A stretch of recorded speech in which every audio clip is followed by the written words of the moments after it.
কাশ্মীর নিয়ে ভারত এবং পাকিস্তানের মধ্যে দেখা দিয়েছে নতুন উত্তেজনা।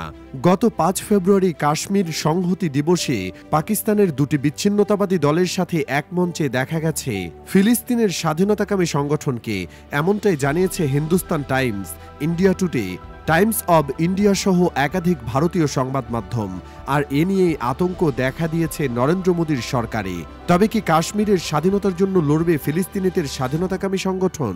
৫ ফেব্রুয়ারি পাকিস্তানের কাশ্মীর সংহতি দিবসে রাওয়ালকোটের শহীদ সাবির স্টেডিয়ামে একটি বিশেষ সম্মেলনে অনুষ্ঠিত হয়, যার নাম ছিল কাশ্মীর সংহতি ও হামাস অপারেশন আল আকসা ফ্ল্যাড সম্মেলন। এই সম্মেলনে ফিলিস্তিনের স্বাধীনতাকামী সংগঠন ইরানের প্রতিনিধিরাও উপস্থিত ছিলেন, যিনি ফিলিস্তিনের স্বাধীনতা আন্দোলনের প্রভাবশালী একজন নেতা। এছাড়া এই সম্মেলনে উপস্থিত ছিলেন পাকিস্তানে একটি বিচ্ছিন্নতাবাদী সংগঠনের প্রধান। তাদের উপস্থিতি প্রমাণ করে যে পাকিস্তানের কাশ্মীরে বিচ্ছিন্নতাবাদী গোষ্ঠীগুলোর কার্যকলাপ এখন নতুন মাত্রা পাচ্ছে।